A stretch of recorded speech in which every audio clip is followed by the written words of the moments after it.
básico para todos nosotros los médicos.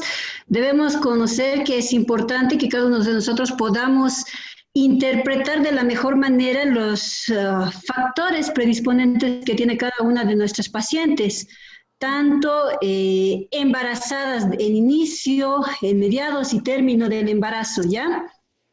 Algo que debemos recordar es que la atención prenatal es el conjunto de actividades y procedimientos que obviamente tiene que ver y englobar todo un equipo de salud. Es un equipo multidisciplinario que va a ofrecer a la embarazada con la finalidad de identificar factores de riesgo y enfermedades obviamente que puedan afectar el curso normal del embarazo y del recién nacido.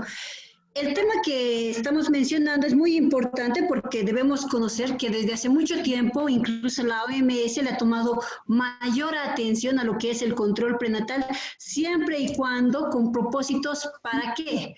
Primero, vigilancia prenatal, asistencia prenatal, cuidado prenatal y acompañamiento prenatal. Cada uno de estos factores que nosotros vemos mencionados en esta diapositiva tienen vital importancia, sobre todo en el primer nivel de atención. Esos son conocimientos y conductas básicas que cada uno de nosotros debe tomar en cuenta al momento de evaluar a una paciente. Sobre todo, ¿por qué? Porque es una estrategia de salud pública destinada a disminuir dos índices que como país de tercer mundo nosotros atravesamos por muchos años, que son la tasa de mortalidad infantil y la tasa de mortalidad materna. Obviamente debemos recordar que esto no solo es para nuestro país en específico, sino para todos aquellos países que tienen este tipo de índices de manera elevados. Y Bolivia es uno de esos países. Ahora, como introducción, ¿qué debemos recordar cuando nosotros hacemos el control prenatal a las mujeres gestantes o a aquellas mujeres que están predispuestas a tener una nueva gestación? Primero, debemos ofrecer calidad, cantidad, contenido y oportunidades acorde al riesgo. ¿Qué quiere decir esto? La calidad implica los conocimientos que cada uno de nosotros adquiere a lo largo de su formación profesional y la cantidad de veces necesarias que nosotros veamos conveniente de acuerdo a las patologías o aquellas condiciones que muestre nuestra paciente. No es hacer controles prenatales, ni consultas de control prenatal, si no se refiere también Señores, colegas, por favor se les pide cerrar sus micrófonos o yo los voy a silenciar. Es una falta de respeto mantener los micrófonos abiertos, por favor, colegas. Gracias. Gracias, doctora. Entonces, debemos recordar que el contenido de cada una de estas visitas que la paciente va a realizar a nuestros centros, a nuestros consultorios e incluso a nuestros hospitales deben ser valorados en lo máximo. ¿Qué quiere decir? Que mientras más actividades podamos realizar durante la estancia de esta paciente en nuestra consulta, mayores oportunidades vamos a tener de nosotros identificar los riesgos que ésta puede presentar. Debemos recordar, obviamente, que este control prenatal es un claro ejemplo de prevención primaria. Como centro de salud de área, de primer nivel y también de aquellos lugares donde se realizan los controles, ya sea solamente en postas de salud, debemos identificar la manera y los métodos y las medidas para realizar la prevención primaria, que ese es nuestro pilar fundamental para con estas pacientes. Otra cosa que debemos realizar es el mayor acercamiento y confianza al sistema de salud. Nosotros a diario enfrentamos pacientes que vienen o que acuden directamente con un solo control prenatal, que no han sido valoradas por los centros de salud o que por alguna razón, por un antecedente de ya sea con malentendidos con médico, con personal o asimismo con comunarios del lugar donde ellos se encuentran, pierden la confianza en el sistema de salud. Aquello que no debería ocurrir, sobre todo si queremos disminuir los índices que hemos mencionado.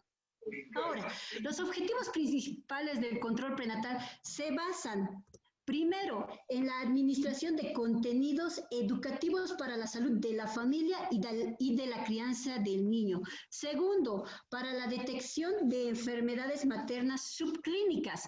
Aquellas pacientes que en su vida han realizado tal vez un examen de orina o no han realizado una biometría hemática o no se han logrado valorar en otro tipo de aspectos, este es el momento en que nosotros podemos ayudar a diagnosticar precozmente y al mismo tiempo enseñarles a ellas qué cosas o qué medidas debemos de tomar.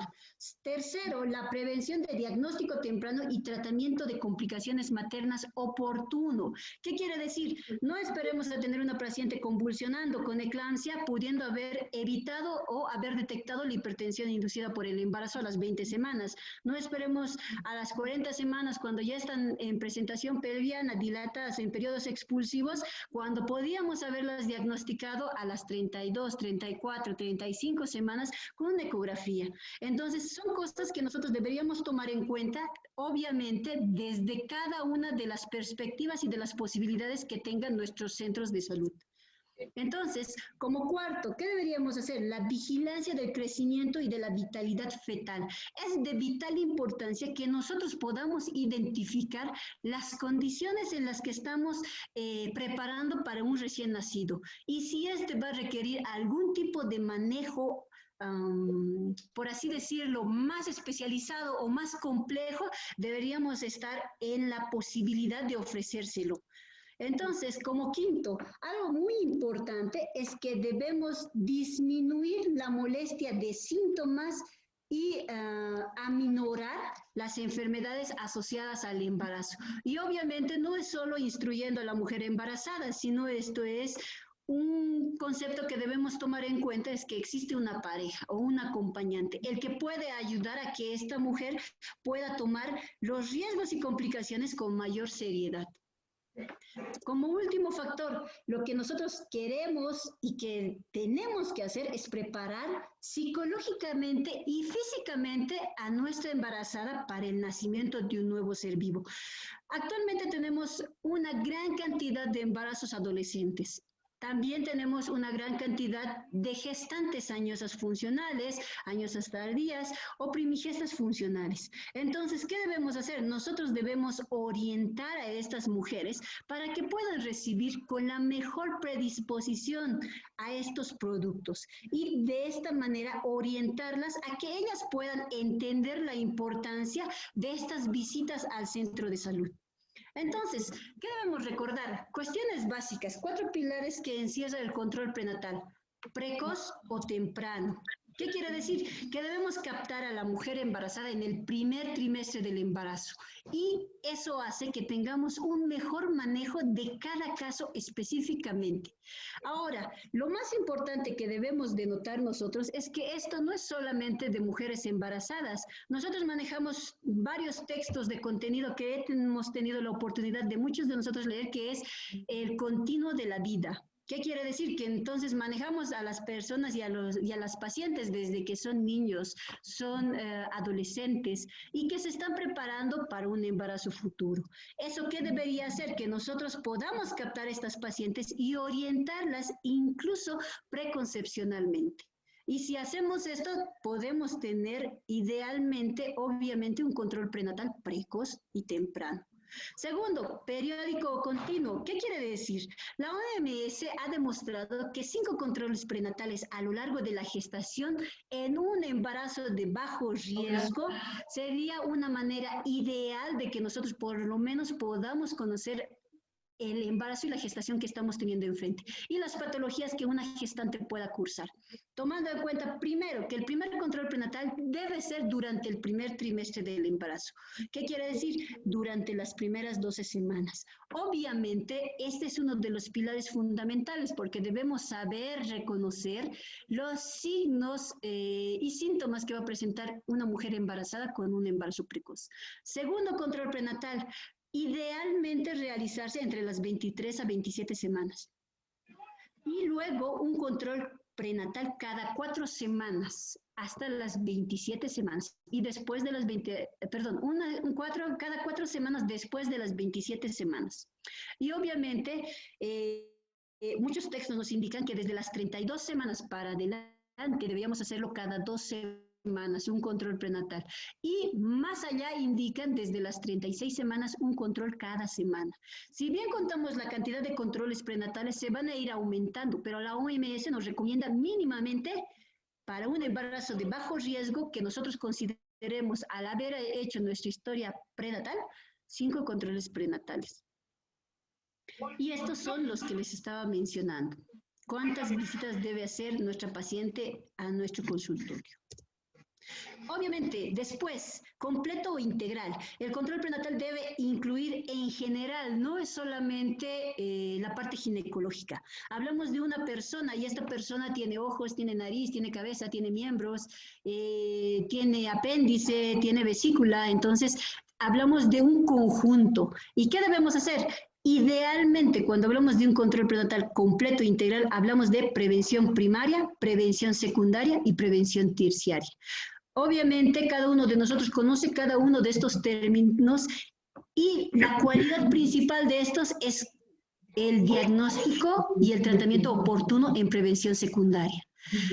Nuestros pacientes muy pocas veces llegan a prevención primaria. ¿Por qué? Por el grado de instrucción, la dificultad de llegar al centro de salud, la dificultad del personal de salud de llegar a su hogar. Entonces, la mayoría de las veces nos captamos pacientes en prevención secundaria, cuando estamos frente a la patología y podemos hacer el diagnóstico oportuno. Idealmente no esperamos tener una paciente con una colecistitis crónica reagudizada en un embarazo de 32 semanas que pueda conllevarnos a una amenaza de parto prematuro si esta paciente ya se hubiera hecho el control de todo en ella, todo en sí como persona y en general durante sus primeros controles prenatales. Obviamente tener este tipo de pacientes es descuido, tanto de la paciente, de muchos factores que van a influir, pero no debería llegar así. Deberíamos hacer prevención secundaria. La prevención terciaria son pocas veces la que vamos a tener la oportunidad, pero debería ser, ¿no? Idealmente, pero en nuestro entorno normalmente vemos cuando ya tenemos complicaciones, cuando estamos ya con pacientes preeclámpticas severas, en eclampsia, donde ya ha habido episodios convulsivos en sus hogares, donde nuestra capacidad resolutiva es simplemente ya tratar con las complicaciones y idealmente no debería suceder. A esta época de siglo, nosotros deberíamos tener ya pacientes, simplemente captarlas en prevención primaria y secundaria. Pero el que nuestro control prenatal sea completo e integral, quiere decir que nosotros hablamos de prevención terciaria igualmente. Extenso o de amplia cobertura. ¿Qué quiere decir? Que encierra a todas las mujeres embarazadas del todo el territorio nacional. No puede haber mujer embarazada que pueda ser negada el control prenatal si no tiene carnet de identidad, si vive en la zona más aledaña de una población, debe ser extenso para toda la población. Las limitantes con las que nos vamos a encontrar en el control prenatal. Costo. No hablamos del costo del dinero para la consulta, obviamente, porque este es un servicio gratuito que está en nuestra nueva norma, ¿no? Que es la ley, el seguro del SUS, que cubre todos los gastos en su mayoría. Hablamos de un costo de, la mayoría de las veces vamos a escuchar que no se puede traer pasaje, dinero, taxi, movilidad y muchas situaciones, ¿no? No pueden pagar una ecografía, no pueden pagar un test de embarazo, no pueden pagar muchas condiciones que hacen que nuestra sociedad sea de un tipo específica, digo yo. Entonces, debemos recordar que estas limitantes debemos saberlas sobrellevar. Problemas de organización. ¿Qué quiere decir? Que aquellas cosas que nosotros no tenemos un flujograma desde nuestro centro de salud. Desde una posta debería existir un flujograma para la atención de estas pacientes. Barreras de orden cultural. Si bien ahora en el altiplano el idioma aymara es el idioma predominante, lo básico que deberíamos hacer es aprender las palabras básicas para dar cierto grado de confianza a la paciente. Y si no es así, por lo menos tener un personal entrenado y que pueda hablar de manera fluida con esta paciente. Porque muchas veces es muy difícil comunicarse si no conocemos, si no entendemos. Es muy difícil comunicarse si este tipo de pacientes tienen algún grado de discapacidad. Por eso, como decíamos en un inicio, el control prenatal es multidisciplinario. Inaccesibilidad geográfica, lo que mencionábamos, el llegar a un centro de salud, la distancia que se debe recorrer, a veces son condiciones que tiene nuestra sociedad y que debemos saber sobrellevar. Valoración prenatal inicial. Definir el estado de salud madre-feto, principalmente. Iniciar un plan de atención obstétrica continua. ¿Qué quiere decir? No solo pensar en la consulta prenatal del día de hoy. Ha venido hoy día me preocupo de este control. No. Deberíamos tener un plan o una manera de hacer un cronograma de consultas prenatales a esta paciente y darle la confianza para que ella pueda asistir consecuentemente. Obviamente, si yo le digo que venga solamente cuando tenga molestia, no va a volver. Pero si nosotros le damos una fecha, una hora y sobre todo incentivamos a que ella pueda retornar, podemos hacer de alguna manera a que esto se pueda volver de una manera continua. Calcular la edad gestacional. Y hay muchas maneras para esto. Valoración prenatal inicial. Como decíamos, se debe realizar en el centro de salud más cercano al domicilio de la gestante. Primero, la duración de esta entrevista, por así decirlo, de la relación médico-paciente que vamos a tener. Idealmente debería estar entre los 30 a 40 minutos. No es 10 minutos una valoración de control prenatal. No es 10 minutos de solo medir la altura de fondo uterino, fetocar y esas cosas. No. La primera consulta prenatal que nosotros hacemos a una gestante debe en realidad empaparnos de toda la patología que podamos afrontar en algún momento de la gestación. Objetivos: confeccionar una historia clínica prolija, confirmar el embarazo y evaluar la edad gestacional y fecha probable de parto, determinar la normalidad del embarazo, detectar cualquier factor de riesgo obstétrico e iniciar un plan para continuar la atención obstétrica. Entonces, cuando hablamos de una historia clínica, hablamos no solo del nombre de la paciente. Si bien hablamos de los datos, hablamos de domicilio, hablamos de teléfonos, hablamos de contactos, personas con las que nosotros nos deberíamos comunicar si esta paciente desaparece o perdemos el contacto. Entonces, al ser centros de salud de primer nivel, donde tenemos límites con las familias y hacemos carpetas familiares, nosotros deberíamos tener todo el control para poder volver a tener la atención con esta paciente. Debería ser casi imposible para nosotros no conocer a cada una de nuestros gestantes. Antecedentes familiares. Y esto va más allá de solo preguntar sobre antecedentes de padres fallecidos, hermanos fallecidos, más allá. Muchas veces en los antecedentes familiares tenemos malformaciones, tenemos algún tipo de patología específica, parientes con leucemia, algunas cosas que nos van a ayudar a tomar en cuenta o a tomarle mayor atención a nuestra paciente. Antecedentes del cónyuge. Muy pocas veces se preguntan, pero son idealmente factores que van a influir en este embarazo. ¿Me entienden? Entonces, los antecedentes personales patológicos de la paciente que deberíamos conocer desde las alergias, transfusiones, cirugías y algunas otras cosas que nosotros debemos conocer solamente incluso revisando a la paciente. Muchas veces las pacientes se olvidan incluso de que han tenido cirugías y cuando ves las cicatrices en el abdomen, o cuando ves las cicatrices en el brazo, en el hombro, quemaduras, golpes, hematomas, cosas que a veces pasan de largo porque hacemos una valoración muy superficial. Antecedentes ginecobstétricos, como ya los vamos a mencionar más adelante, y todo en relación al embarazo actual. Yo creo que cada uno de nosotros conoce esta hoja que, como habíamos dicho, si bien el control prenatal se ha convertido en una manera de prevención primaria y secundaria, y al mismo tiempo puede llegar a ser terciaria, como hemos mencionado, la OMS ha presentado esto, y esto es un carnet de control prenatal que se ha hecho desde lo que es Uruguay, ¿no? Es una básica, es uno base. Y vamos a encontrarse todos los libros de obstetricia. Entonces, algo muy importante que quiero que vean, que tal vez a veces pasamos de largo, es que tiene círculos amarillos primero. Y los círculos amarillos, ¿qué nos dicen? Alerta. Segundo, no necesariamente si dice alerta tenemos que tomar una medida de emergencia, no, pero nos empieza a mostrar la cantidad de cosas que debemos tomar en cuenta en el momento de que va a ser parto, va a ser cesárea, se va a transferir, ¿qué vamos a hacer? ¿Entienden? Entonces, hay muchas veces que por alguna razón pasamos de largo todos estos círculos. ¿Ya? Cronología de las actividades para el control prenatal de bajo riesgo. Aquí hay una lista de actividades que deberíamos realizar y la voy a dejar por un momento en la diapositiva para que cada uno de ustedes pueda revisar cada una de estas cosas que vemos a diario. Y idealmente, como habíamos dicho, el primer control prenatal debería realizarse antes de las 12 semanas. Pero si no tenemos la oportunidad antes de las 20 semanas, para nosotros debería estar satisfactorio. Hay constantes en el control prenatal, aquellas cosas que vamos a realizar más de una sola vez. Y hay también aquellas que se realizan por única vez.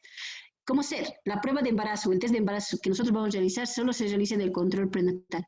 El cálculo de la amenorrea, sabemos que amenorrea quiere decir una pérdida de la menstruación por más de 3 meses, es decir, más de 12 semanas, entonces nosotros tenemos que hacer el cálculo de esta. Historia médica y evaluación, como hemos dicho, la historia clínica y la evaluación del riesgo es aquello que realizamos en todos los controles prenatales. No tenemos excusa al decir que no hemos tenido tiempo o oportunidad, no. Tenemos 5 controles prenatales como mínimo, podemos llegar hasta 8. Idealmente, en cada control deberíamos evaluar el riesgo. El examen clínico completo es algo que nosotros vamos a realizar sobre todo en el primer control prenatal, donde vamos a evidenciar aquellas cicatrices que no vemos por la rápida cuando estamos por atender el parto o por atender la cesárea de emergencia, pero que debe estar descrito en el control prenatal. El peso corporal que debe ser evaluado en cada visita, vamos a mencionar más adelante por qué. Y la talla también. Debemos recordar que la talla, si bien se evalúa en un inicio, vamos a mencionar por qué en las demás ya es algo, ¿cómo decirlo?, más ambiguo, ya no lo volvemos a hacer. La suplementación, y hay muchas constantes que nosotros hacemos a diario. El diagnóstico de vida fetal es lo único que nosotros, por ejemplo, no lo vamos a realizar en el primer control prenatal porque muy pocas veces se pueden evidenciar, ¿ya? Entonces, la vitalidad fetal y la cantidad de líquido amniótico tampoco lo vamos a realizar a partir del segundo control prenatal. Lo otro, todas estas cosas que nos llaman la atención, la vacunación antitetánica, vamos a mencionar en qué semanas nosotros debemos realizarlo, descartar embarazos múltiples, sobre todo. Algo muy importante, presentaciones pelvianas, aquello que se deja para el último control prenatal. Lo otro, tenemos consejería sobre métodos anticonceptivos. Esta es la parte que nosotros debemos reconocer, sobre todo ¿por qué? Porque a veces olvidamos que después de que la mamá ya tiene al bebé, puede volverse a embarazar a los meses. Porque muchas veces tenemos periodos intergenésicos cortos, una de las causas es esta, olvidamos algo muy básico que es la consejería sobre métodos anticonceptivos. Y no necesariamente tienen que ver con el AQV, hay muchos más, obviamente. Entonces, vamos a ver evaluación de la capacidad pelviana y relación fetopélvica. Aquello que no me pueden decir que va a ocurrir a las 33, 35 semanas, es aquello al término. Pero a veces tenemos transferencias que nos dicen DCP, 35 semanas. Entonces, son cosas que nosotros debemos recordar. Aquí tenemos algo frecuente que nos ocurre a nosotros a diario es que vemos controles prenatales como este. Una paciente, 38 años.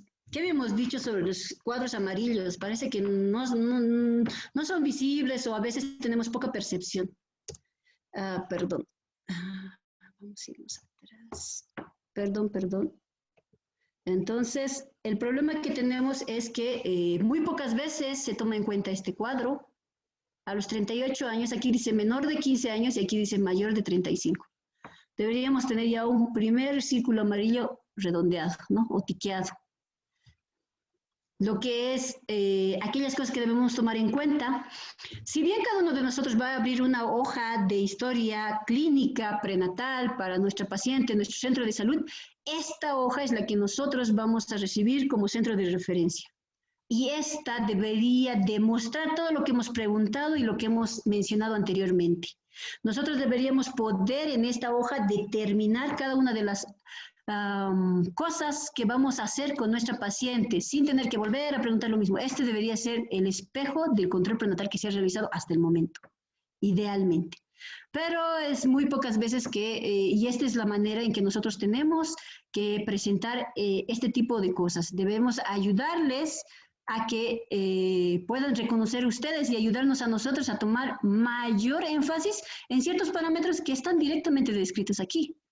Alfa, beta, ¿por qué? Porque si aquella persona no nos entiende, no nos comunicamos, va a ser mucho más difícil para nosotros que nos colabore, que entienda que tiene que ser una cesárea por presentación pelviana, o que entienda que tiene que ser, que tenemos que transferirla porque tiene preeclampsia. Entonces, cosas que nosotros debemos hacer, que debemos reconocer, están acá.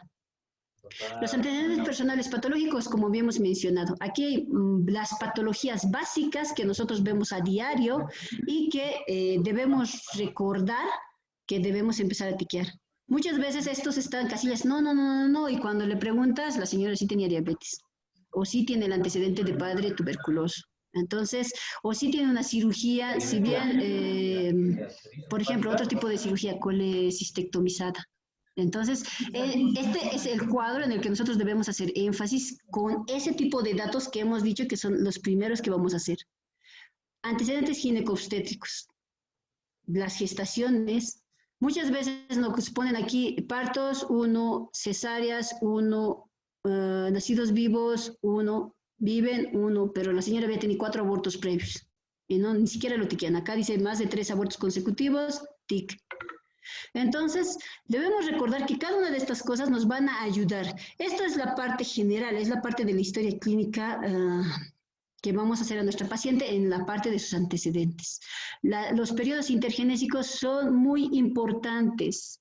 Debemos recordar que cada periodo intergenésico hace que cierto embarazo tenga mayor riesgo, mayor predisposición a amenazas de parto prematuro, incluso el peso del producto anterior, si ellos lo han anotado 2.500, hay muchos productos que nacen en 2.000 y cuando su bebé ha nacido de 2.000 y no han anotado que es menor a 2.500, en el antecedente no hay. Entonces, no, todas estas cosas son parámetros que nosotros debemos anotar desde que la paciente ingresa. Y obviamente todos aquellos datos que son importantes, como teléfonos. Hay pacientes que vienen sin familiares, no hay ni un teléfono donde llamar. ¿Entienden? Entonces, cada una de estas cosas nos van a ayudar a priorizar. La gestación actual. Entonces, esta es la parte donde vamos a hacer un poco más de énfasis, sobre todo para que nosotros podamos entender las cosas que debemos tomar en cuenta. Primero, habíamos dicho que el peso anterior es muy importante porque de acuerdo a esto vemos la evolución del embarazo, sobre todo la manera en que el producto se va desarrollando. Y no solamente es eso, los cartones actuales tienen el índice de masa corporal por debajo de donde mencionan el peso y la talla. Algo muy importante que debemos recordar es que el índice de masa corporal nos va a determinar el aumento de peso que tiene que tener cada paciente. ¿Entienden? Entonces, según todas estas tablas, tenemos bajo peso, índice de masa corporal es menor a 19.8, tendremos que tener un aumento de peso entre 12.5 y 18, un peso normal con un índice de masa corporal de 19.8 a 26, deberíamos tener un aumento de entre 11 kilos a 16 kilos, el sobrepeso, aquellos pacientes que sobrepasan el índice de masa corporal 26 a 29, deberíamos tener un incremento de peso entre 7 a 11.5 kilos. Cuando tenemos obesidad mayores a 29, deberíamos tener un incremento en 6 kilogramos. Y los embarazos gemelares, un aumento de peso entre 15 kilos a 20 kilos. Hemos visto últimamente muchos pacientes que tienen dos extremos, o tenemos muy bajo peso o tenemos pacientes obesas. Atendemos partos hasta de 115 kilogramos, pacientes que llegan en periodos expulsivos, con trabajo de parto, donde su índice de masa corporal sobrepasa los 35. Entonces, debemos recordar que estas pacientes no han sido manejadas de manera adecuada. Cuando vemos el control prenatal, observamos 7 controles prenatales, 6 controles prenatales. Entonces, ¿qué ha sucedido, no? Si tenemos este tipo de tablas que están ya en nuestros textos básicos y debemos recordar las cosas más importantes que nosotros debemos empezar a valorar. Lo otro más importante es, debemos recordar que la talla va a ir variando, sobre todo, ¿por qué? Porque una mujer embarazada, ¿qué hace? Lo más frecuente, empieza a hacer una curvatura compensatoria de la columna vertebral. He ahí porque la talla solo se calcula en el primer control prenatal. Porque si calculamos la talla al final del embarazo, más bien tenemos una reducción en centímetros de la paciente y en algunas ocasiones, muy pocas veces, un aumento, pero la mayoría una disminución de la talla. ¿Por qué? Porque hacen una curvatura compensatoria. Lo otro que tenemos es la edad gestacional, la fecha de última menstruación y la fecha probable de parto. Debemos recordar que si un FUM no es confiable, si una fecha de última menstruación no es confiable y tenemos una ecografía de menor a las 12 semanas, deberíamos hacer la corrección de la fecha de última menstruación. ¿Por qué? Porque a veces tenemos una fecha de última menstruación X, que puede ser que nos dé un embarazo actual de 28, 32 semanas, digámoslo así, y luego vemos la ecografía y nos mandan, ¿no? Fecha de 32 semanas por FUM, prematuro, pero porta 5 ecografías y la ecografía de las 12 semanas nos dice un embarazo de 38 semanas. ¿Por qué no han corregido la fecha de última menstruación? Entonces, para eso tenemos varias reglas, para que nosotros podamos considerar la fecha de última menstruación y calcular la fecha probable de parto. Reglas como de Pinat, Nagel, Wald, donde se toma, ¿no?, el último día de la fecha de última regla, más 10 menos 3 meses. Entonces, cada uno de nosotros debe recordar que tenemos estas reglas. Voy a salir para que puedan ver nuevamente la imagen. Entonces, aquí está. Esta es. Para que podamos recordar lo que hemos aprendido, ¿no? Si bien hay una variación, la mayoría, estas tres, nos van a dar la fecha probable de parto más exacta, porque son reglas que se han estudiado y que están predestinadas para darnos esto, ¿no? Entonces, la regla de Nagel, primer día de la última regla, más 7 menos 3 meses. La regla de Wald, primer día de la última regla, más 10 menos 3 meses. Es ideal que hagamos ejercicios, sí, lo vamos a hacer para recordar en el momento que tengamos oportunidad de hacer una práctica. La otra manera, si esta paciente no recuerda la fecha de última menstruación, tenemos puntos anatómicos en el mismo abdomen que nos van a dar una edad aproximada. Y eso tiene que ver con la altura de fondo uterino. ¿Ya? Entonces vemos, cuando estamos a las 12 semanas, casi a nivel del pubis, a las 10 semanas, un punto equidistante entre la sínfisis del pubis y el ombligo, a las 22 semanas el ombligo, las 28 semanas, entonces cuando estamos a un punto por encima del ombligo, a nivel de la apófisis sifoides y como decir, un punto medio, por así decirlo, entre la apófisis sifoides y el ombligo. Entonces, cada una de estas maneras son puntos de referencias que nos van a dar para que nosotros podamos calcular la edad gestacional. Y obviamente, ¿no?, vamos a ir sumando con esta regla. Esta es otra. Obviamente, cada uno de nosotros va a ir viendo cada una de las veces que nosotros vamos a poder diagnosticar la edad gestacional o por lo menos calcular las semanas de gestación que va a tener nuestra paciente y poder dar un aproximado de la fecha probable de parto. Como hemos dicho, algo que no deben recordar es realizar, por favor, la corrección de la fecha de última menstruación si tenemos ecografía precoz y la fecha de última menstruación no es confiable. Otras cosas que vamos a tener, debemos recordar que esta cartilla también va a tener puntos sobre los que nosotros vamos a ver los antecedentes personales patológicos y también tenemos que ver en ahí los hábitos, tabaco, alcohol, algún otro tipo de drogas, algún otro tipo de conductas que nosotros frecuentemente tengamos y que debemos realizar. Entonces, siempre va a haber como si fuma, no fuma, bebe, no bebe, eventualmente, cuántas veces y todo esto. ¿Qué debemos ver? Si usan algún tipo de fármaco, por ejemplo, aquellos pacientes que tienen otra patología asociada, y debemos recordar todo esto.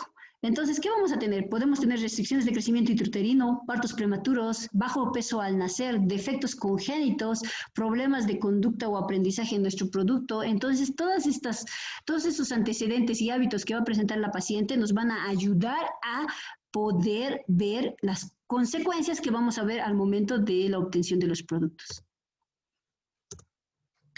Entonces, vacunas, la antitetánica deberíamos tener 2 dosis, la primera de 20 a 24 semanas, la segunda de 26 a 32, entonces, y tiquear aquí, ¿no?, si nosotros lo vamos a hacer. La antirrubiola, si la mujer no ha sido vacunada, la inmunización debe diferirse hasta el puerperio inmediato antes del alta, o en el posaborto inmediato. Entonces, prohibido administrar antirrubiola durante el embarazo, ¿no?, como lo dice aquí. Vamos a irnos más adelante a aquellas cosas que debemos observar y que vamos a ver en nuestro control prenatal que nos van a dar unas pistas y pautas sobre los factores de riesgo que vamos a ver en nuestros pacientes. Sobre todo debemos ver la glicemia en ayunas. Esto debe realizarse en 2 tiempos y por eso está en nuestro control prenatal. Menores de 20 semanas, mayores a 30 semanas y debe ser la primera, en la primera consulta. Idealmente menor a 85 miligramos de cilitro del normal. Y si no, si tenemos una variación y decimos, no, esta paciente justo está al límite, tenemos 105, 110 miligramos de cilitro, pero para mucha gente es normal en los que no están embarazados. Entonces, deberíamos hacer un test oral a la glucosa, un test de tolerancia oral a la glucosa, idealmente de entre 24 a 28 semanas. Y sí, para poder diferenciar a esta paciente y ver si está haciéndonos o ha presentado o tiene diabetes antes de las 20 semanas o después de las 20 semanas, si está producida directamente por la gestación. Porque tiene otra fisiopatología que nos va a ayudar a entender por qué ocurre todo esto. Entonces, en el primer control prenatal, algo que pocas veces realizamos, pero deberíamos hacer, es un Papá Nicolau. La inspección visual. Realizar en estas pacientes un tacto vaginal. Hacer, si amerita, colposcopía y biopsia. Si ameritara. Entonces, ¿por qué? Porque vamos a tener pacientes con casuística distinta. Entonces, no podemos dejarnos llevar por eso. Tenemos embarazadas incluso desde hasta 45 años, 42, pacientes que tienen muchos hijos, con muchos antecedentes patológicos que realmente pueden llevarnos o nos hacen pensar que pueda tener alguna otra patología asociada. El grupo de sangre. Importante sobre qué. Debemos recordar que este tipo de pacientes, cuando tienen un grupo A, O, B, o es RH positivo, negativo, nos van a traer complicaciones directamente entre las pacientes y el producto. O el esposo, qué tipo de sangre es. Entonces, nos pueden condicionar a complicaciones que podemos tener después, durante el trabajo de parto, después del parto, o sensibilizar a nuestra paciente. Podemos hacer, puede presentar algún tipo de alteraciones, sobre todo en lo que es la inmunización en las pacientes, ¿ya? Entonces, hay muchas pacientes que en sus controles prenatales no tienen nada registrado, pero cuando les preguntas, sí, yo he recibido inmunoglobulina anti-D después del parto de mi primer hijo porque he tenido esta patología. Entonces, hasta ellas saben eso, pero no está registrado. ¿Y cuándo nos encontramos con eso? Cuando ya están en periodos explosivos, estamos cerca de la cesárea y no hemos tenido referencia de esto. Entonces, algo que debemos recordar es que esto nos va a ayudar. Y para esto se hacen test de COMS. Si bien es una parte más especializada, cuando tengamos pacientes con distintos grupos, no los comunes, grupos A, grupos B, puede haber incompatibilidades de grupos, entonces deberían mandar a estas pacientes a estudiar a segundo nivel, para que estas pacientes puedan ser valoradas por el especialista y realizarse las pruebas si así las ameritan. Entonces vamos a tener la hemoglobina, que es algo básico, con algo que nosotros nos encontramos a diario, y la OMS indica que anemia es valor aquel menor a una hemoglobina de 11 miligramos decilitro y un hematocrito del 33%. Debemos recordar que tenemos anemias desde leve a grave, y muchos de nuestros pacientes gestando llegan con hemoglobinas de 8, hemoglobinas de 7, para cesárea, sin haber recibido ningún otro tipo de control.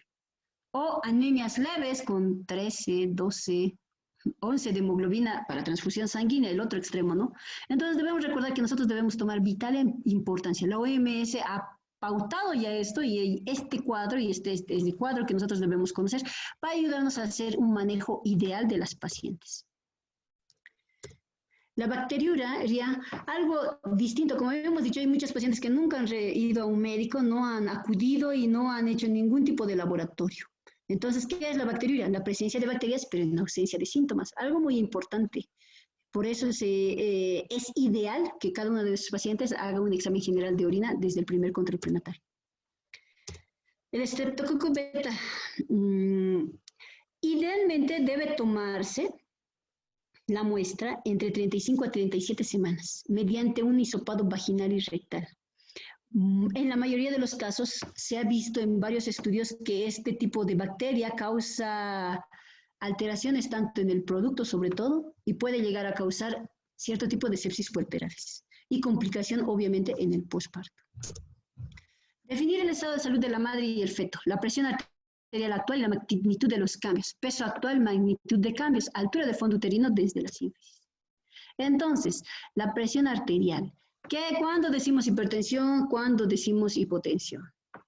¿Ya? Entonces, si bien no hay un valor establecido, debemos recordar que la embarazada, desde el momento en que inicia el embarazo, surge un sinfín de cambios en la homeostasis del cuerpo. Entonces, que van desde unas alteraciones de la presión arterial, que frecuentemente, en vez de presentar alteración, elevación de estas, van a presentar disminución. ¿Por qué? Porque incluso van a presentar anemias fisiológicas por hemodilución. Entonces, debemos recordar que es una fisiopatología muy interesante la que vamos a ver.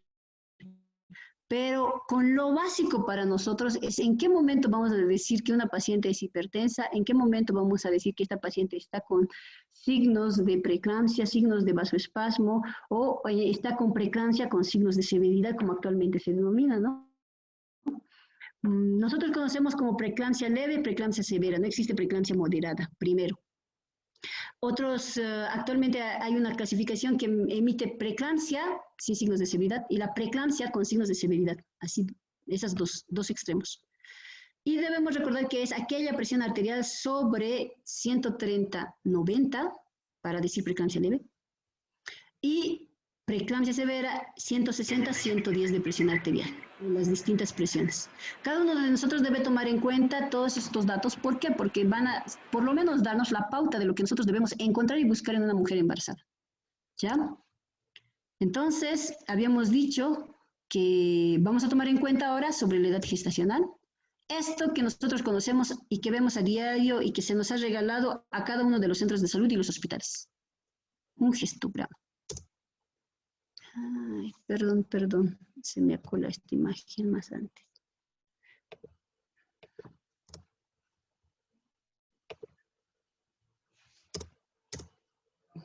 Edad gestacional. Y como habíamos mencionado, la edad gestacional con el gestograma y más adelante con los puntos de referencia que hemos mencionado en la altura de fondo uterino, la edad gestacional por las distintas reglas que nosotros hemos mencionado. Y vamos a ver ahora sobre todo lo que tenemos en el aumento de peso actual. ¿Cuánto de peso debe aumentar por semana una paciente? Entonces, si bien no hay una norma, esta es la manera en lo que nosotros deberíamos ver. De 0 a 10 semanas, 0.65 kilogramos. De las 10 a las 20 semanas, 0.300, es decir, 335 gramos. De 20 a 30 semanas, 450 gramos. De 30 a 40 semanas, 335 gramos. Entonces, nosotros deberíamos tener un aumento proporcional de la embarazada. Y obviamente, cuando estamos llegando a las 40 semanas, va a haber cierta disminución del mismo. Aquí está. Las distintas reglas para poder calcular edad gestacional y una de las pautas principales también va a ser la altura de fondo uterino, la regla de McDonald. Entonces, ¿qué quiere decir? Fondo uterino en centímetros por 2 dividido entre 7, nos da una edad gestacional. Lo otro es fondo uterino en centímetros por 8 dividido entre 7, semanas de edad gestacional. La otra es meses, la otra es semanas, 1000 maneras de que nosotros podamos calcular la edad gestacional de nuestros pacientes. Así que por esta razón es mucho más difícil que nosotros nos podamos equivocar o podamos tener algún tipo de alteración. Tenemos esta, que es la manera que medimos los percentiles. Debemos recordar que en el percentil 10 y el percentil 90 está la normalidad de la altura de fondo uterino. Y algo muy importante, que nosotros debemos recordar es que cada una de estas cosas nos va a ayudar a poder tomar en cuenta la manera en que nosotros vamos a poder atender a nuestro paciente. Tenemos a veces restricción de crecimiento intrauterino, entonces debemos ver en qué percentil se encuentra y el peso apropiado del paciente. Vamos a continuar. Más adelante podemos ver lo que es la frecuencia cardíaca fetal. Vamos a ver la presentación. Y esto es, determinar la situación, posición, presentación de los fetos, los control de latidos cardíacos fetales, interrogar sobre la presencia de movimientos fetales, iniciar estimulación prenatal desde las 20 semanas y la preparación psicoprofiláctica para el parto desde las 28. Entonces, en este recuadrito el que nosotros vamos a llenar en cada control prenatal, desde la fecha, la edad gestacional, el peso de la paciente, y aquí vamos a ver el aumento del peso. Actualmente hay otros con índice de masa corporal, la presión arterial actual, de la primera consulta prenatal como de la última, y la altura de fondo uterino, como habíamos mencionado anteriormente. Debemos también valorar la presentación del producto. Si bien al principio del embarazo se va a notar indiferente, como habíamos mencionado en nuestra primera plantilla, más adelante vamos a ver cómo va cambiando. Entonces, la frecuencia cardíaca fetal. ¿Cómo vamos a ver? Con nuestro Doppler podemos escuchar desde las 10 a 12 semanas con un ecodoppler, a las 20 semanas con el estetoscopio de Pinar. ¿Cuánto es el normal? De 120 a 160 latidos por minuto. A partir de cuándo vamos a poder ver los movimientos fetales en nuestro bebé, desde las 16 a las 20 semanas de amenorrea. La altura de fondo uterino, cuando los puntos de referencia anatómicos que nosotros vamos a ver, algo que nosotros conocemos y que debemos ver a diario, que es nuestra cinta métrica, que muchos de nuestros doctores nos dicen y nos indican desde que empezamos lo que es hacer la residencia o la especialidad, que aquí está casi todo completo. Y tiene razón, ven desde el peso del producto a la semana de gestación, a la altura de fondo uterino que debería tener. Entonces, tiene dos caras, anverso, reverso, y tenemos todo. Desde el peso, desde cuándo deberíamos percibir movimientos. Aquí está todo anotado. Y esta es una manera, es como un libro, un resumen de todo lo que estamos hablando. Y solo manejar esto nos ayudaría a realmente poder evidenciar las alteraciones que tiene el producto y nuestra mamá. Exámenes complementarios, exploraciones periódicas, ecografía. ¿Cuántas veces y en qué tiempos deberíamos ver? Idealmente la OMS ha propuesto esta, que es por 5 ecografías en la gestación, mínimamente 3. A las 8 semanas para ver el tipo de gestación y si existe algún tipo de alteración. Si no, por ejemplo, gestación gemelar, si hay latido, no hay latido, estamos frente a un huevo muerto retenido, frente a un anembrionado, etc. 11 a 13 semanas, riesgos de neuploidía. Entonces, sí o sí deberíamos enviar a nuestros productos, sobre todo a aquellos que tienen factores de riesgo, ¿no? Mujeres o embarazos mayor a 35 años y obviamente aquellas que tengan los antecedentes en la familia. 20 a 22 semanas, malformaciones y sexo del producto deberían ser los principales objetivos para nuestra ecografía. 30 a 32 semanas, crecimiento fetal. 38 a 40 semanas, un perfil funcional de cómo está nuestro producto. ¿Podemos hacer otro tipo de ecografía? Sí. Se puede hacer el Doppler obstétrico, se puede hacer patrones vasculares en las que tienen cesáreas previas iterativas, se puede hacer cervicometría, se puede hacer perfiles biofísicos fetales, de acuerdo al requerimiento de cada paciente, obviamente, y de acuerdo a lo que nosotros encontremos a la exploración. Exploraciones periódicas, biometría sanguínea, ego, glicemia, serología, estas que deberíamos repetir cada cierto tiempo. Si bien existe una norma para el primer control prenatal, nosotros repetimos la serología en el último ingreso de trabajo de parto en todas nuestras mujeres embarazadas. ¿Por qué? Porque tenemos la norma y la captación de pacientes con VIH y otro tipo de patologías. Si bien en nuestro país son muy limitadas los laboratorios que podemos realizar y muy limitados los equipos que podemos emplear, deberíamos ser prolijos y deberíamos tener cierto grado de compromiso para poder realizar los exámenes necesarios para nuestros pacientes. Clasificaciones de riesgo. Recordemos que son características individuales o condiciones sociodemográficas desfavorables. Y aquellas cosas que nosotros vamos a ver y que van a ayudar a esta clasificación son historia reproductiva anterior, desviaciones obstétricas en el embarazo actual y enfermedades clínicas. Entonces, ¿qué tipos de riesgos tenemos? Tenemos del 0 al 3. Entonces, el riesgo bajo no indica ausencia de riesgo, pero quiere decir que es aquella paciente que tiene toda la predisposición de una culminación de embarazo normal o en un parto eutóxico. Riesgo medio o 1, factores patológicos frecuentes que nosotros podemos evidenciar todos los días en aquellas pacientes que pueden o que podemos hacer un tratamiento adecuado.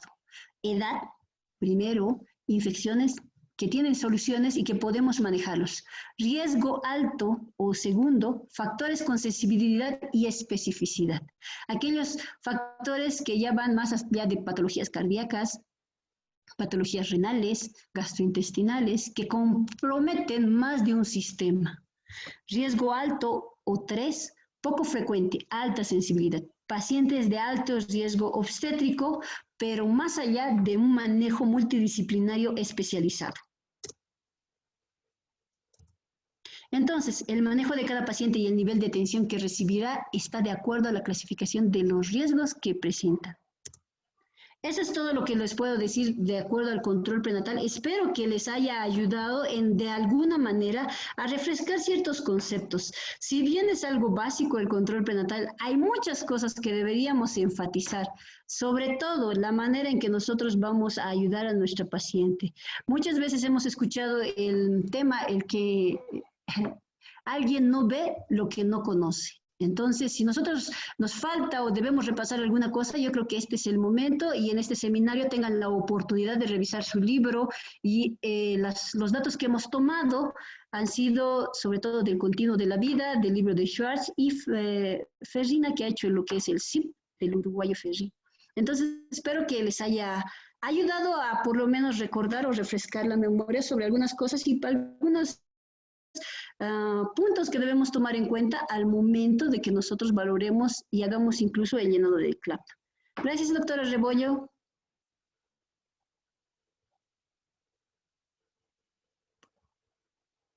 La mejor ecografía y la ideal para hacer el cálculo de la edad gestacional para nosotros es la del primer trimestre del embarazo. ¿Qué quiere decir? Aquella ecografía menor a las 12 semanas, con un error de más o menos una semana.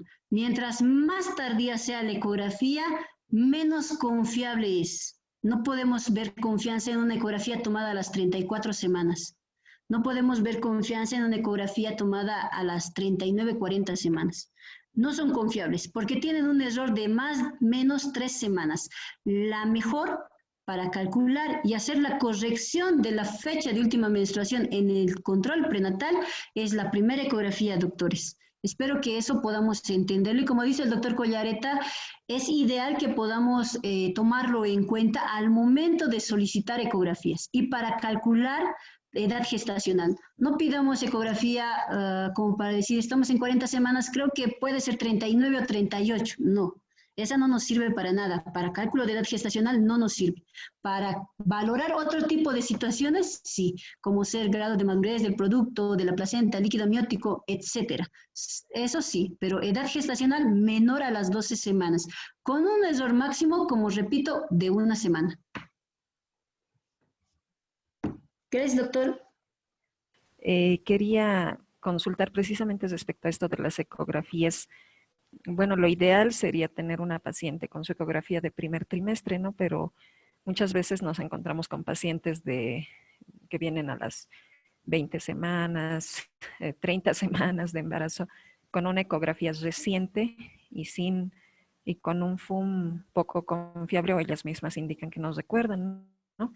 Entonces, en este caso, debemos tomar en cuenta con preferencia esa ecografía a pesar de las semanas de error que puede haber, como indicó la doctora, porque en ese momento, bueno, hay que tomar decisiones, ¿no? Esa es mi consulta. Gracias. Gracias, doctora. Sí, doctora, si es la única ecografía que nosotros tenemos al momento y es de las 20, 26 semanas, 30 semanas, debería ser nuestro indicador, por así decirlo, pero siempre tomando en cuenta y explicando a la paciente que esta ecografía va a tener una variación en la edad gestacional del producto de hasta de 2 semanas. Cada ecografía en los distintos trimestres, como habíamos dicho, básicamente lo máximo que alcanzamos a veces a hacer son 3 ecografías. En un primer trimestre, segundo trimestre, tercer trimestre. Y la ecografía del primer trimestre solo varía una semana, la del segundo trimestre tiene 2 semanas de variación y la del tercer trimestre 3 semanas de variación. Entonces, Si bien vamos a tener esa ecografía y es nuestro único parámetro para poder calcular edad gestacional, está de acuerdo que nosotros podamos tomarlo en cuenta. Obviamente, cuando estamos en un embarazo avanzado, tenemos una altura de fondo uterino y esta es la mejor manera para que nosotros podamos ver si esta ecografía es confiable o no. Recordemos que lamentablemente en nuestro entorno, a veces lamentable y a veces oportuno, tenemos muchos ecografistas que son no tan confiables, que no nos van a tener, no vamos a tener cierto grado de confiabilidad con estas ecografías, porque a veces las mandamos las denominadas marca patito para nosotros. Entonces, si tenemos una ecografía de las 28 semanas o 32 semanas y tenemos una altura de fondo uterino, si tenemos 32 semanas por ecografía y una altura de fondo uterino en 25 centímetros, obviamente 32 semanas por altura de fondo uterino y 32 semanas por ecografía está correlacionado.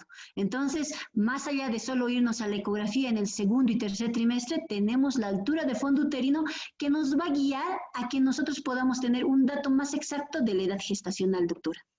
Espero poder responder su...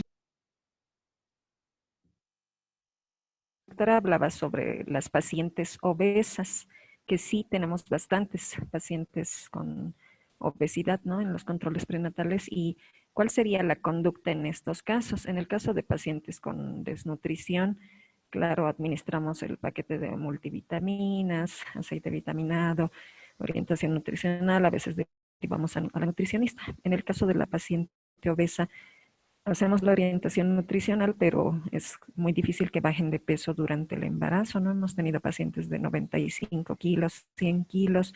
¿Cuál sería la conducta y estos casos tendrían que ser referidos para su atención de parto?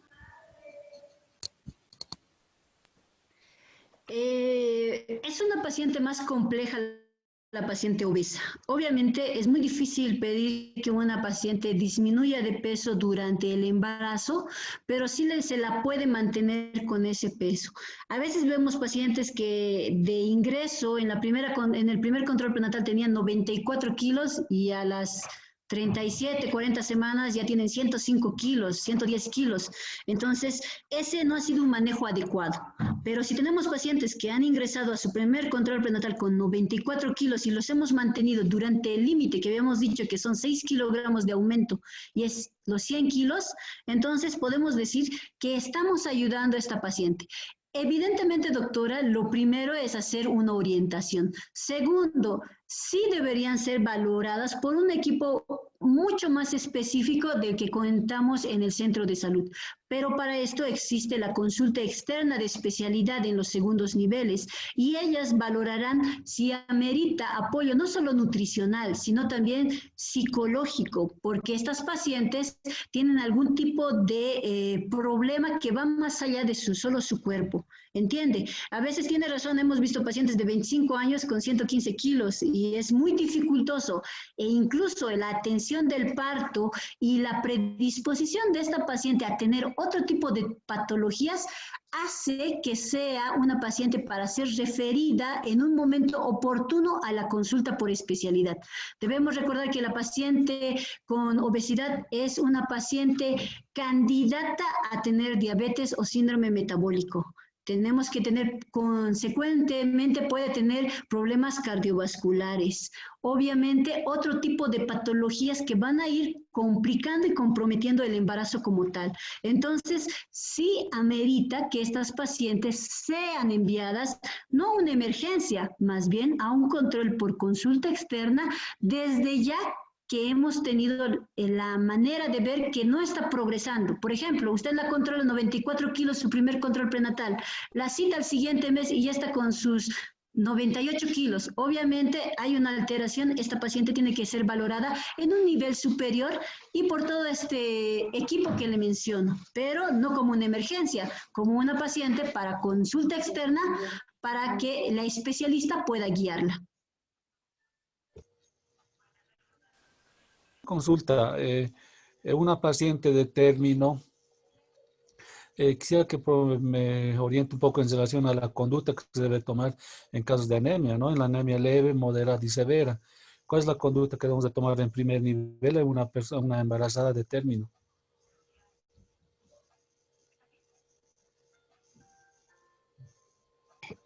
Le muestro, doctor.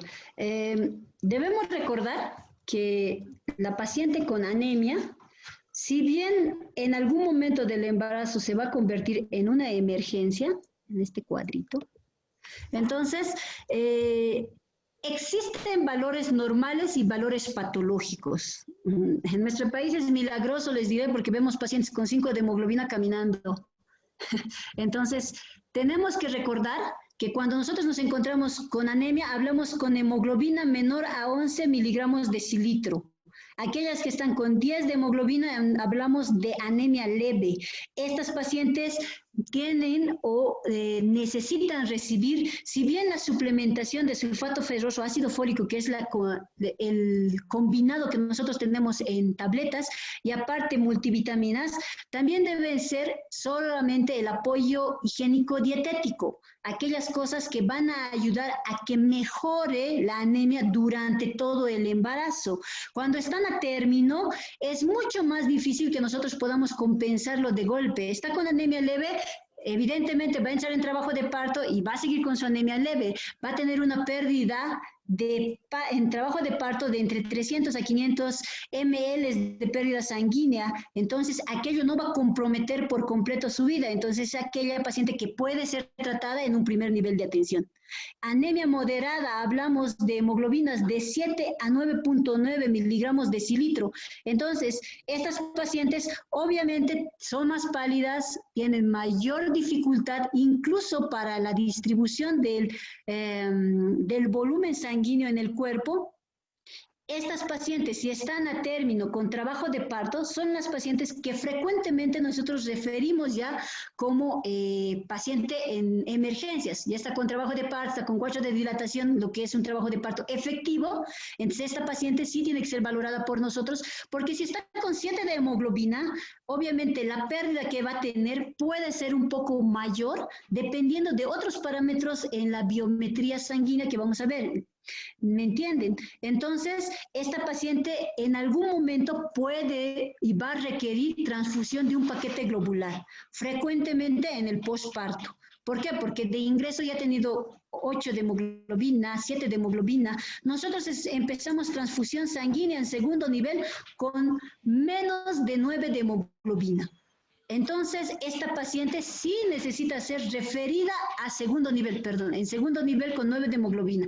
Esta paciente sí necesita ser referida a segundo nivel para que en el posparto nosotros podamos hacer un control y podamos ver la pérdida que ha sufrido y hacer la reposición, obviamente, del paquete globular compatible. Anemia grave menor a 7 de hemoglobina son pacientes que ya vienen con un estado general comprometido. Entonces, son pacientes que en general, de hecho, ya son para segundo nivel e incluso nosotros vamos a ver si existe algún otro tipo de patología de base, porque no es normal que tengamos una paciente que ha hecho el primer control prenatal con 12 de hemoglobina y para el término estemos con 7 de hemoglobina. No, esta paciente puede estar cursando una anemia crónica que no es aguda, no es por sangrado, puede ser por otro tipo de patología.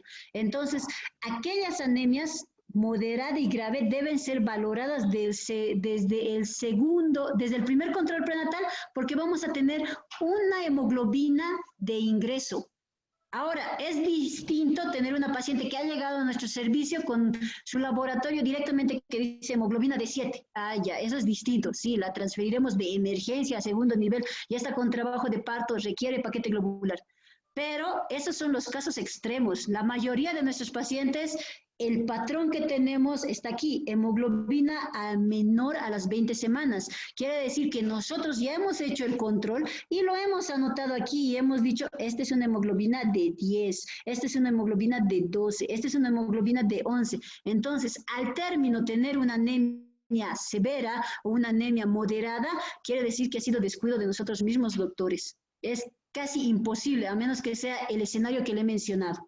Entonces, esta es la pauta para que nosotros hagamos el control del hemograma en el primer control prenatal. No importa que la hayamos captado a las 26 semanas, no importa que la hayamos captado a las 28 semanas, no importa que haya sido a las 34. Hemos hecho nuestro control y en ahí ya hemos visto nuestro parámetro sin trabajo de parto. Y ahí podemos ser precoces en poder decir, tú te vas a segundo nivel porque hay que corregir esto, por otra cosa estás haciendo anemia, entonces veremos. ¿Me entienden? Porque las anemias leves, las que van a ver frecuentemente, se tratan con métodos higiénico-dietéticos y con la suplementación que nosotros vamos a dar desde que inicia el embarazo hasta los 3 meses posparto, obviamente. Espero haber respuesto su pregunta, doctor.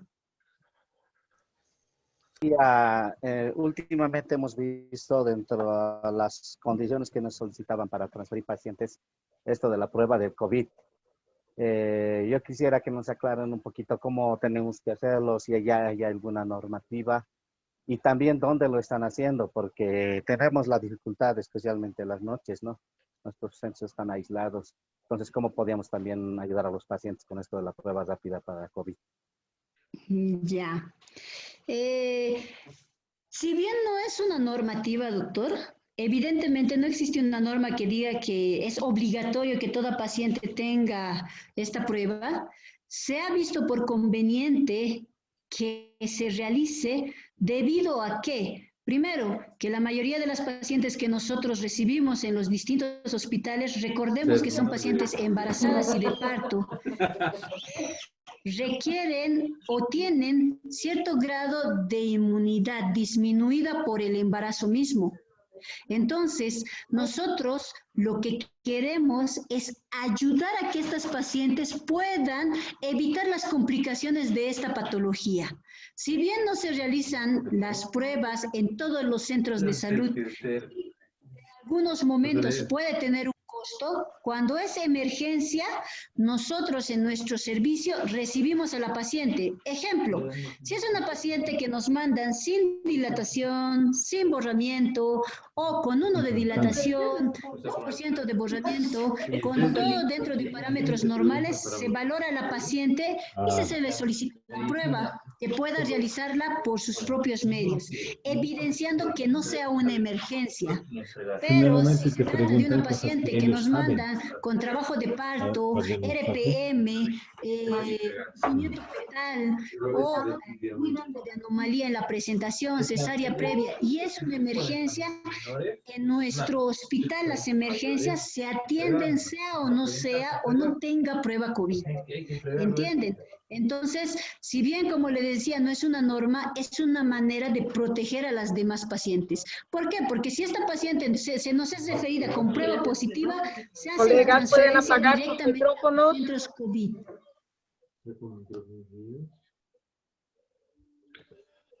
Doctora Leyes, muchas gracias. Siga adelante, doctora. Listo, doctora. Entonces, doctor, espero que pueda comprender que lo que nosotros tratamos de hacer es para ayudar a las pacientes en la atención y las complicaciones que pueden tener a la larga por contraer este virus. Como le decía, la emergencia se atiende. A toda emergencia no se le rechaza la internación ni la ayuda. Pero aquella paciente que viene sin trabajo de parto o con pródromos de trabajo de parto, sin algún tipo de factor de riesgo que ponga en riesgo la paciente madre y el producto, el bebé, entonces esta paciente puede realizarse la prueba por sus propios medios.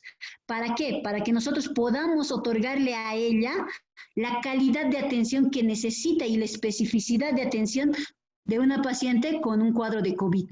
Recordemos que se ha visto muchas alteraciones en las pacientes que tienen COVID, tanto respiratorias y sobre todo después del parto o de la cesárea. Y la mayoría de los estudios han demostrado que estas pacientes tienen mayor complicación y mayor alteración del estado hemodinámico en el posparto. Y es más bien atentar contra su salud, retener una paciente positiva en un lugar donde no se tienen las condiciones para atenderla. Entonces, espero haber respuesto a la pregunta.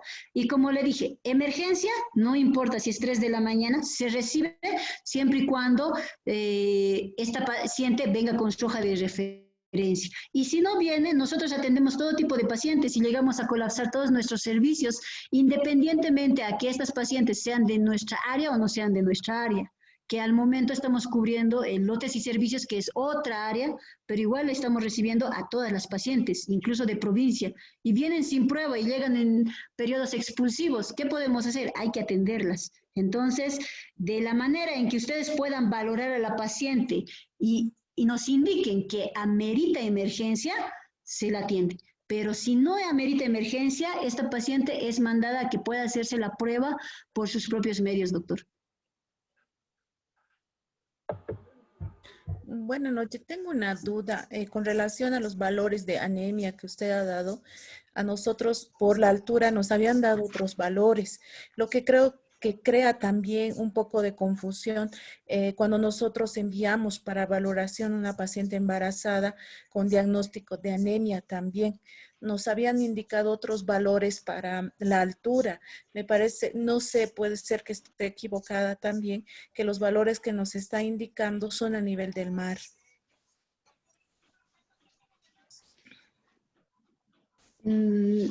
Ya, ¿me escuchan, Sí, doctora? Ya, recordemos que el embarazo como tal produce una anemia fisiológica, ¿me entiende? Entonces, esta anemia fisiológica también tiene un tipo de connotación. Si la anemia fisiológica que produce nosotros la catalogamos como anemia como tal, entonces obviamente vamos a empezar a preguntarnos, ¿esta es una anemia moderada severa? Cuando vemos 11 de hemoglobina, si bien son valores que hacen referencia mucho a la costa, debemos recordar que la embarazada como tal presenta una anemia fisiológica durante el embarazo, que no se puede catalogar como anemia como tal. ¿Por qué? Por la hemodilución que existe y por la disminución de elementos formes. Ahora, este es un poco más de fisiopatología, pero si bien nosotros preferimos a partir de 11 de hemoglobina, todas nuestras pacientes que nos son enviadas, nosotros las revisamos, nosotras nuevamente les hacemos los controles de laboratorio, volvemos a revalorarlas y decidimos de acuerdo a eso el manejo que vamos a realizar en segundo nivel. ¿Me entiende? Obviamente ustedes manejan valores a partir de 14 de hemoglobina, 14 miligramos de decilitro. Sí, es correcto, nosotros también manejamos esos valores, pero nosotros cuando se nos envía una paciente, no nos van a enviar a valoración por segundo nivel una paciente con 12 o 13 de hemoglobina. Casi eso es imposible, porque si hablamos de los valores de la altura, eso es como anemia leve igual. Entonces, es imposible que nos manden a valorar una paciente con 12, 13 de hemoglobina, hasta 11. Más bien lo que siempre nos van a mandar es valores por menor de 11 miligramos de decilitro. ¿Por qué? Porque esto sí llama la atención. La ven más pálida, taquicárdica, obviamente mayores sintomatología del estado general de la paciente. Si bien, usted tiene razón, lo que les han dado es el 14 de hemoglobina, 14 miligramos de decilitro, que es el normal, digámoslo así, para el embarazo en la altura. Nosotros pocas veces vamos a recibir este tipo de pacientes, pero lo que deben recordar es que algo que tal vez está más allá de ustedes, es algo más del especialista y conocer que existe una anemia estos valores. Como les mencionaba, nosotros no hacemos transfusión sanguínea con hemoglobinas mayores a 9 miligramos de decilitro, ni en este hospital ni en el hospital de la mujer. En el hospital de la mujer el punto de recorte es 8 y 7 de hemoglobina. Solo en esos casos se indica transfusión sanguínea. ¿Por qué?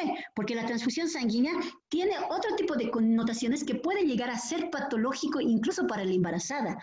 Por ejemplo, digámoslo así, si me transfieren una paciente con 7 de hemoglobina, la lógica es que si quiero llegar a 10 de hemoglobina, debería transfundir 2 paquetes globulares, pero debemos recordar que nuestras pacientes son anémicas crónicas. ¿Qué quiere decir? Que con sus 7 de hemoglobina, otras en los yungas han vivido y sobrevivido más de un año antes de su embarazo, después del parto. Entonces, eso connota el entorno en donde vivimos, ¿me entienden? Entonces, si a esta paciente le ponemos esos 2 paquetes globulares, pese a que vemos un estado de salud estable, por así decirlo, con presiones arteriales normales, frecuencia cardíaca normal, perfusión del producto normal, y a nosotros nos empecinamos en meterle sangre a 2, 3, 4 paquetes globulares por querer llegar al 14, lo que vamos a causar son alteraciones como que muchos de ustedes han debido escuchar las reacciones adversas que causa la sangre, lo que es Taco-Trali,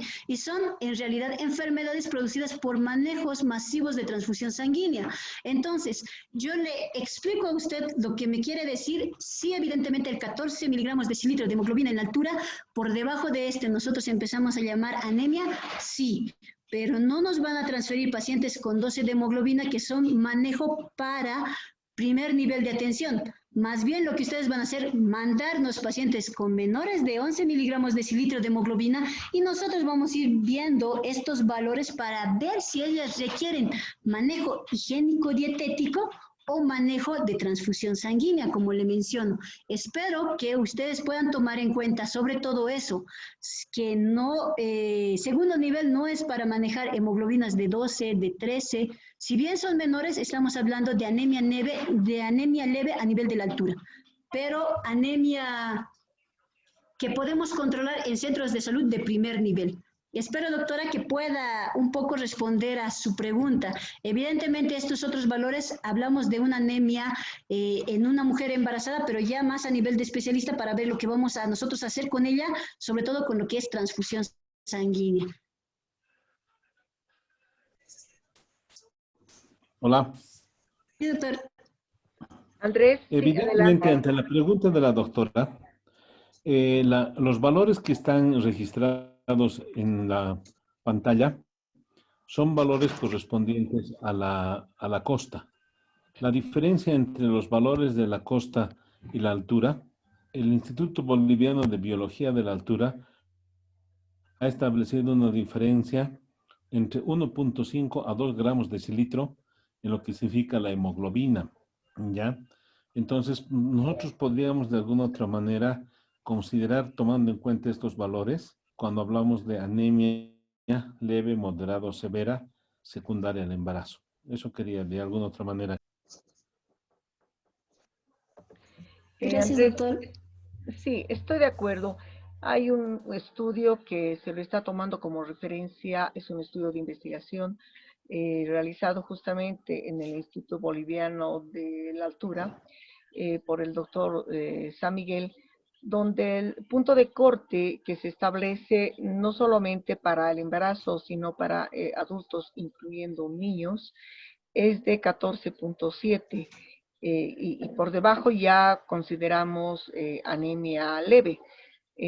Creo que sí, estos son aspectos que sí se los tiene que considerar, se los tiene que tomar en cuenta. Sin embargo, entendemos que son cuadros de anemia crónica y la explicación que nos ha dado la doctora Lady obviamente nos da a entender que por debajo de 11 sí tendríamos ya que tomar en cuenta para poder hacer alguna referencia para valoración en un segundo nivel. Gracias. No sé si existe alguna persona más que tiene alguna pregunta. Disculpe, doctora, yo tengo todavía otra pregunta más. La prueba para estreptococo B, ¿tendríamos que tomar a todas las pacientes embarazadas que tenemos? ¿Y dónde podríamos enviar? Porque nosotros como primer nivel no contamos con los reactivos seguramente para esta prueba.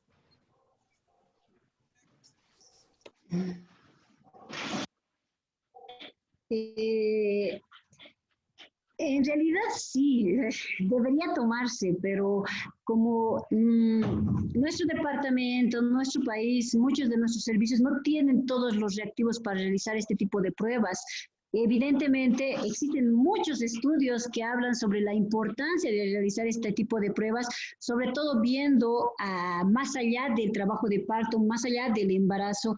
Debería ser un ideal, pero doctora, lamentablemente yo creo que yo no puedo darle el dato de cómo se puede hacer, más bien de decirle de que sí se debería hacer, sí debería ser una toma de muestra en todos los centros donde se asiste o se atiende parto.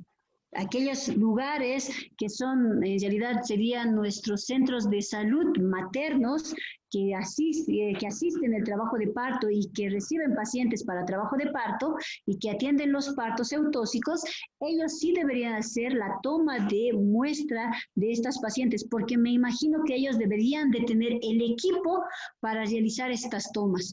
Ahora, esto es un problema un poco más de administrativo. No sabría decirles si realmente se realizan en los primeros niveles, pero la norma dice que debería ser en aquel lugar donde se realiza la atención del parto. Debería hacerse para que podamos verificar, ¿no?, cuántos pacientes tenemos con este tipo de patología y ver aquellas y hacerle el tratamiento específico a aquellas personas que sí la padecen. Ahora, no puedo decirle, doctora, si en los centros de salud de primer nivel todos los centros tienen estos equipos, no sabría decir, pero en segundo nivel nosotros deberíamos estar obligados en realizar este tipo de pruebas, pero también tenemos la misma dificultad, que carecemos de los reactivos, de los cultivos y del equipo para realizarlos.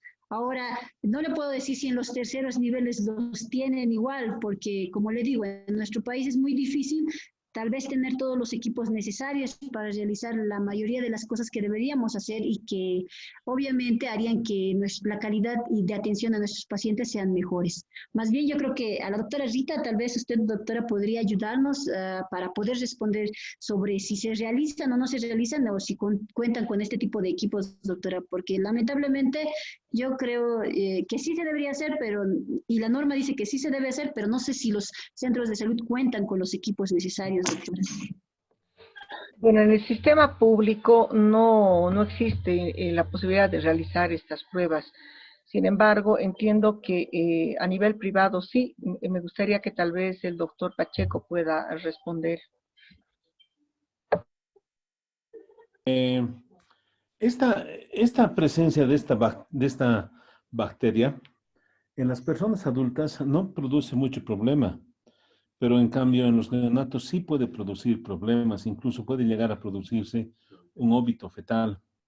Lastimosamente, de acuerdo a la incidencia que tenemos en nuestro país, es que en el control prenatal se determina un laboratorio básico, que es el hemograma, la glicemia, el grupo sanguíneo, el RH y el examen general de orina. Esos son los 5 que el seguro cubre.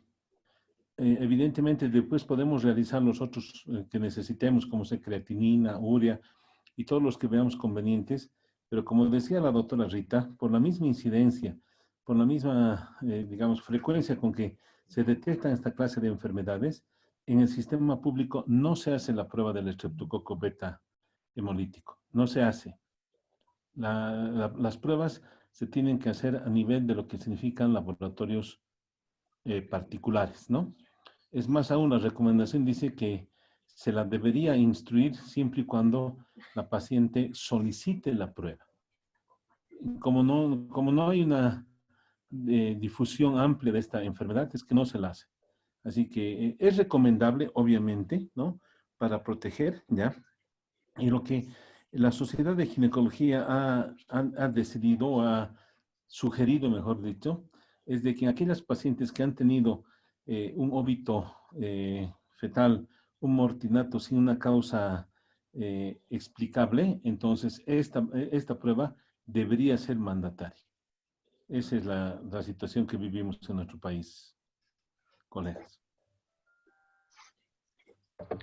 Un aspecto importante que se tiene que destacar y que también se ha preguntado hace un momento es que al momento se desconoce el compromiso que pueda tener el feto frente a la infección por COVID-19 durante el primer trimestre. Recién van a ser publicados los estudios que se están realizando. En algunos sí hacen referencia a compromiso neurológico. Sin embargo, por el momento no existe no existe una evidencia, pero sí es importante tener esta información, ya que posteriormente probablemente, no sabemos si se va a poder tener una información valedera de acuerdo a investigaciones que se vienen realizando. Es importante siempre considerar, y es por eso que es también importante poder trabajar y esforzarse con la orientación para la planificación familiar. Creo que este es un momento donde sí se tiene que trabajar en este sentido, ya que existe un claro desconocimiento de lo que pueda suceder con el feto cuando una gestante enferma con COVID-19 en el primer trimestre. Gracias. Buenas noches, doctora. ¿Me escucha? Sí, doctora. Disculpe, doctorita, si pudiera aclararme sobre la importancia de la talla en el primer control prenatal en una mujer gestante y la ganancia de peso que debe haber durante todo el embarazo. Doctorita, por favor. Ya. Entonces, algo muy importante que habíamos mencionado es sobre todo la talla. ¿Por qué? Debemos recordar que si nosotros solamente vamos tomándole en todos los controles prenatales que vamos a realizar, por ejemplo, realizamos 5 y lo tomamos las 5 veces, vamos a encontrar una variación desde la primera talla que hemos tomado. Sobre todo, ¿por qué? Porque existe una compensación. Al final del embarazo, recordemos que nuestra embarazada va a presentar una lordosis o una curvatura compensatoria de la columna vertebral, lo que puede llevar a que nosotros tengamos una talla menor del inicio.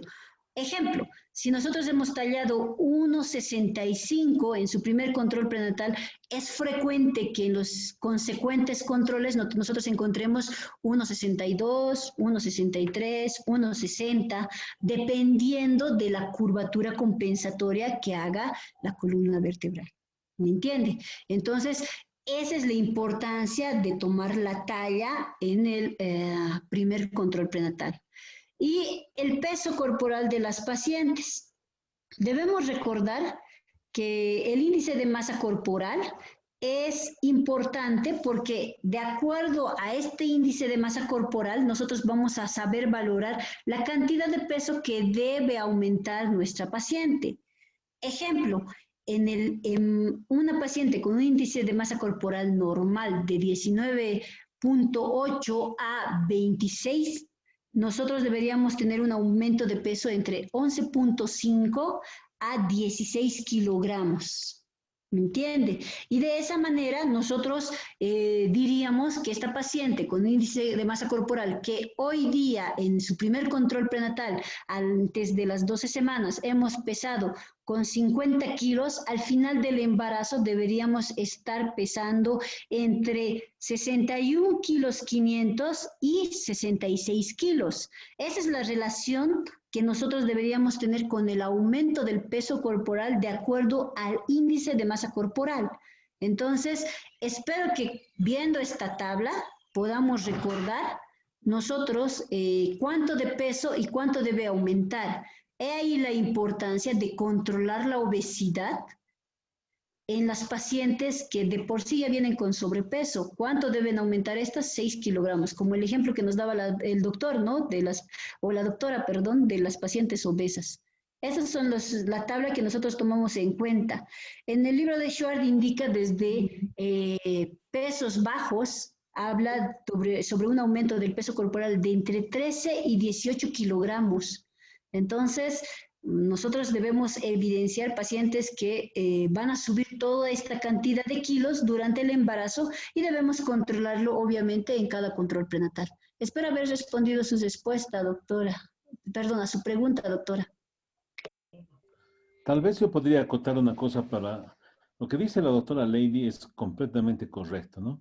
Ella se está basando en los valores de índice de masa corporal. Pero una cosa práctica que aprendemos en la universidad es de que el promedio de ganancia de peso es entre 9 y 13 kilos. Esos márgenes deberíamos manejar. Pero no es lo mismo atender a una paciente cuyo peso original es de 40 kilos que atender a una paciente cuyo peso original es de 80. Entonces, para evitarnos esa clase de discrepancias es entre 9 a 13 kilos o el 20% de su peso corporal de inicio. Estos son los valores que generalmente se manejan. Gracias, doctor.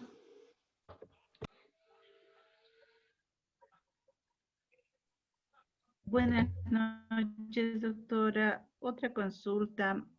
Al mencionar al referirse al grupo sanguíneo, cuando se presenta una paciente con un grupo no genérico, mencionó que debemos hacer una interconsulta o traslado a segundo nivel. ¿En qué tiempo del embarazo sería esto?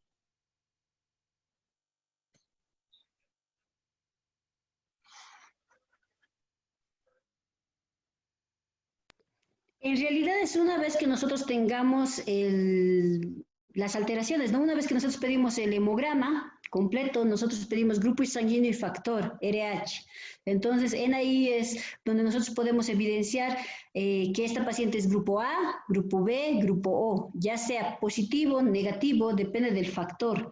Ahora, existen enfermedades de incompatibilidad de grupo como incompatibilidad RH. Entonces, este tipo de pacientes, si bien desde un inicio pueden empezar a presentar algún tipo de alteración, como son los factores RH, ya sea negativo o positivo, pueden presentar algún tipo de alteración, también pueden presentar alteraciones en una fase de embarazo más tardía en lo que son las incompatibilidades de grupo.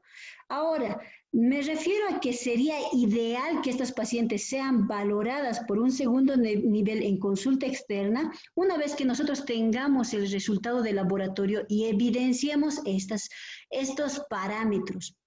¿Para qué? Para que puedan ser orientadas de manera adecuada. Como había mencionado, existen pacientes que ya han tenido un parto, que ya han recibido inmunoglobulina y que muy pocas veces comunican porque ni les preguntan, ¿no? Entonces, estos pacientes cuando llegan acá ya dicen, sí, doctora, yo recibí mi inmunoglobulina en mi primer parto, así, sea común como para ellos. Pero estas pacientes, desde el inicio del control prenatal que han recibido sus resultados de laboratorio, que ustedes lo tienen, sería ideal que vayan a un segundo nivel. ¿Para qué? Para que puedan ser orientadas en relación a las posibles complicaciones que pueden presentar durante el embarazo por este tipo de patologías. Y como había dicho, las incompatibilidades de grupo, si bien se van a presentar frecuentemente, al inicio no van a presentarnos mayor alteración, pero en las incompatibilidades de factor RH, sobre todo si es una madre con factor RH negativo, entonces vamos a tener mayor complicaciones con este tipo de pacientes. Sería ideal que se realicen las pruebas de especialidad durante las semanas gestacionales, que está ya normado, ¿me entiende? Sobre todo los test de COMS. Entonces, deberíamos presentar... ¿De la portada? De los antes. Están valoradas por este tipo de patologías ya en segundo nivel. Aire de anatomía. Pero 10 el segundo tema. Segundo tema. Por favor, colegas, pueden apagar sus micrófonos.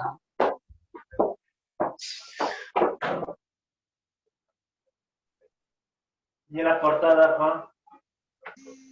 Juan? Entonces,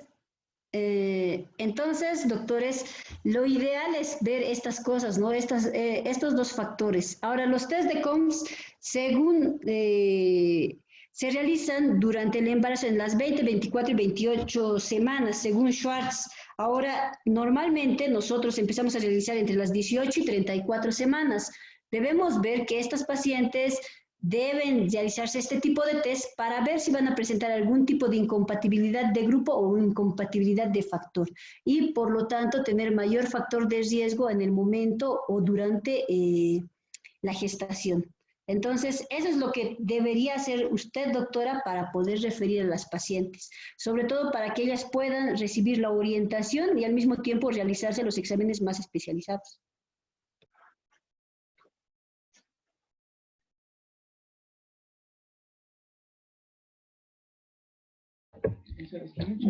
Bueno, colegas, agradecerle, doctora Lady, por la exposición.